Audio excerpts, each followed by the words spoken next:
दोस्तों, first of all good luck to all of you for your exam. और आज की इस वीडियो में हम बात करेंगे जून 2022 के क्वेश्चन पेपर की, जहां क्वेश्चन पेपर जो होगा हिंदी इंग्लिश बोथ मीडियम में होगा और 2 पार्ट में होगा। हर पार्ट से आपको 2 और एक पार्ट से आपको 3 क्वेश्चन करने कंपलसरी हैं, यानी कि एक पार्ट से आप 3 क्वेश्चन करेंगे और एक पार्ट से आप 2 क्वेश्चन करेंगे। ये इंग्लिश मीडियम वाले जो स्टूडेंट्स हैं उनके लिए, और आगे पेपर हिंदी मीडियम में भी दिया गया है।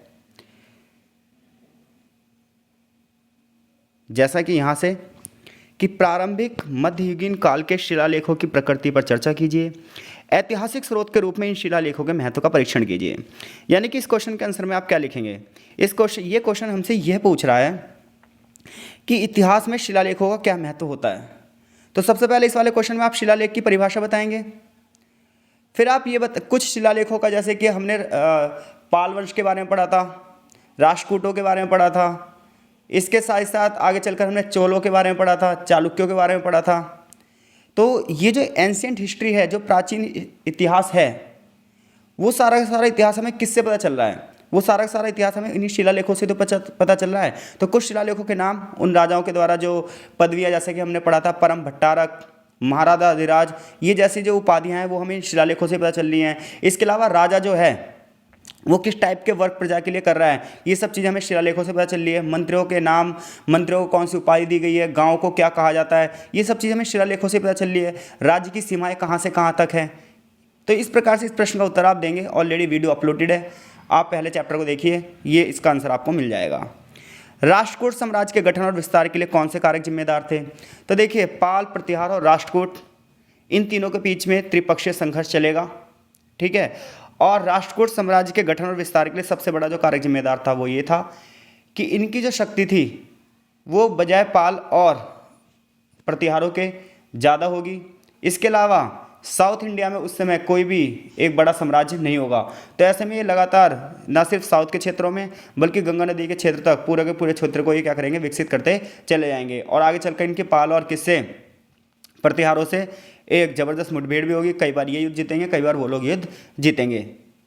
तो राष्ट्रकूट साम्राज्य वाला पूरा का पूरा चैप्टर, 3rd चैप्टर हमने ऑलरेडी अपलोड किया है, तो आप यहाँ से इसका आंसर देखेंगे। अरब और तुर्की आक्रमणों के भारत पर सामाजिक और प्रौद्योगिकी यानी कि तकनीकी प्रभाव क्या थे? तो अरब और तुर्की आक्रमण की बात की है तो अरब आक्रमण में मोहम्मद बिन कासिम का आक्रमण, और तुर्की आक्रमण में आप किसका आक्रमण लिखेंगे? तुर्की आक्रमण में आपको लिखना पड़ेगा महमूद गजनवी और मोहम्मद गौरी का आक्रमण। इसके भारत के सोसाइटी पर क्या प्रभाव पड़े? तो सबसे पहली बात यह है, इस्लामीकरण भारत में आया। दूसरी बात यह है कि अरब सभ्यता हमारे यहाँ पर आई और हमारी सभ्यता अरब में गई। बड़े पैमाने पर साहित्यों का निर्माण हुआ। इसके साथ साथ चिकित्सक जितनी भी किताबें थीं उनका ट्रांसलेशन हुआ, और युद्ध कला में बड़े पैमाने पर अच्छे अच्छे हथियारों का और अच्छी नस्ल के घोड़े का भारत में आयात हुआ। घोड़े के पैरों के नीचे जो नाल लगती है वो सब तुर्क आक्रमणों की ही देन है। युद्ध की एक नई कला पद्धति और वास्तुकला, ये सारी चीज़ें आपको इस चैप्टर में, इस क्वेश्चन में लिखनी है। ऑलरेडी इस चैप्टर की वीडियो भी हम अपलोड कर चुके हैं। तो देखा जाए तो एक पार्ट से आपको 3 क्वेश्चन और 1 से 2 करने हैं। तो पहला, दूसरा, तीसरा अगर इस टाइप के क्वेश्चन आए तो आपके बहुत इजी वे में हो जाएंगे। इसके बाद आपके को 2-4 में से 2 टिप्पणी करनी है, जिसमें आप पाल वंश के बारे में लिख सकते हैं टिप्पणी में। इसका भी मैंने ऑलरेडी वीडियो अपलोड कर चुका हूँ कि पाल वंश की अगर आप टिप्पणी लिखोगे तो उसमें क्या बताओगे? पाल वंश का संस्थापक कौन था? गोपाल था। अराजकता से बचने के लिए लोगों ने गोपाल को खुद चुना। फिर किस प्रकार से धर्मपाल, देवपाल, इन्होंने साम्राज्य की सीमाओं का विस्तार किया है। ये लोग बौद्ध धर्म के संरक्षक थे। आगे चलकर इन्होंने हिंदू धर्म को ही बढ़ावा दिया। फिर आप अग्निकुल मिथक में राजपूतों के बारे में लिखेंगे कि राजपूतों की अगर बात की जाए तो उनके बारे में अग्निकुल मिथक है, ये माना गया कि उनकी यज्ञ से जो है उत्पत्ति हुई है। इसी प्रकार से वास्तुकला की द्रविड़ शैली में साउथ इंडिया के जितने भी मंदिर हैं, स्थापत्य कला है, वास्तुकला, इसके बारे में वर्णन करेंगे। चचनामा में जो आप बताएंगे कि चचनामा किसने लिखा है? अलकुकी ने लिखा है। और जो चचनामा है ये हमें कहाँ के इतिहास के बारे में बता रहा है कि अरब लोगों ने जो सिंध पर आक्रमण किया था उस इतिहास के बारे में चचनामा हमें बता रहा है। तो पहले 4 क्वेश्चन में से कोई से भी 3 क्वेश्चन आप कर सकते हैं।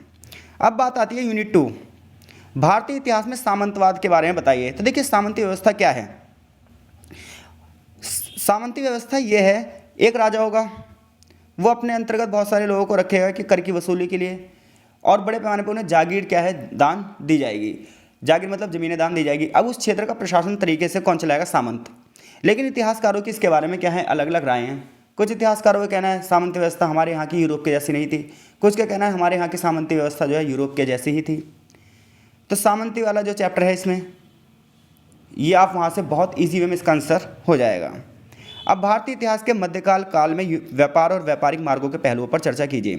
तो जब हम पूर्व मध्यकालीन काल की बात करते हैं तो हमारा व्यापार कहाँ से हो रहा है? मोस्टली अरब और इधर साउथ ईस्ट से, यानी कि इंडोनेशिया, मलेशिया से, यहाँ से, और अरब व्यापारी हमारे यहाँ पर आ रहे हैं और सामान लेकर वो यूरोपीय मार्गों तक पहुँचा रहे हैं। रेशम का व्यापार होगा, रत्न मोती आभूषणों का व्यापार होगा, काली मिर्च और मसालों का व्यापार होगा। इससे रिलेटेड आपको इस क्वेश्चन में आंसर लिखना है। सामाजिक धार्मिक आंदोलन किस हद तक समकालीन संरचना का विरोध है? टिप्पणी कीजिए। तो देखिए, एक टाइम पे ऐसा हो कि बौद्ध जैन धर्म बहुत तेज गति से फैले। ऐसे में अलवारों का आंदोलन, नयनारों का आंदोलन, लिंगायतों का आंदोलन जो साउथ इंडिया में चला, और शंकर देव ने जो आंदोलन चलाए, उन आंदोलनों के बारे में आपको इसमें लिखना है। और हमें यह बताया जा रहा है कि उस समय की समकालीन सामाजिक संरचना कैसी थी। तो जातिवाद अपनी सर्वोच्चता पर था, ब्राह्मण, क्षत्रिय, वैश्य, शूद्र वर्ण व्यवस्था थी।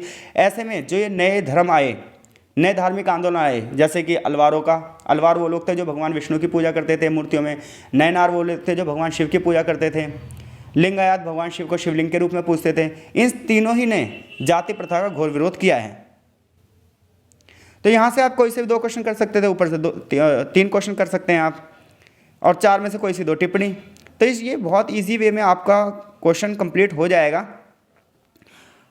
आप आराम से एक बार रिवीजन करके, और जितनी वीडियो डाली गई हैं, समय कम होने की वजह से कम वीडियो डाली गई थी, आगे जितने भी सब्जेक्ट कोड हैं उनकी ज़्यादा वीडियो डाली जाएंगी। इसके साथ साथ देखिए, आपका समर्थन मिलना बहुत ज़्यादा जरूरी है। आप पेपर से एक दिन पहले ही वीडियो देखते हैं, एक दिन पहले डिमांड करते हैं। तो अगर आप कुछ दिन पहले डिमांड्स करें तो वीडियो अपलोड हो पाए। एक वीडियो डाली जाती है, आपकी डिमांड्स नहीं होती, तो ऐसा लगता है कि व्यूवर्स हैं ही नहीं हमारे पास। तो जब भी पेपर हो उसके कम से कम 1 हफ्ते पहले से ही कम से कम देखना शुरू कीजिए। आप एक दिन पहले देखते हैं तो हमें पता ही नहीं चलता कि किस सब्जेक्ट की डिमांड है और किस सब्जेक्ट की डिमांड नहीं है। तो बहुत बहुत धन्यवाद आपका। इसके अलावा आप हमारे टेलीग्राम ग्रुप में भी जुड़ सकते हैं, जिससे आप मुझे बता पाएँ कि हाँ भाई, हमें ये वाली वीडियो चाहिए, और कौन सी वीडियो अपलोड हो पाएगी, नहीं हो पाएगी, इसके बारे में भी हम आपको वहाँ पर बता सकते हैं। आपका बहुत बहुत धन्यवाद।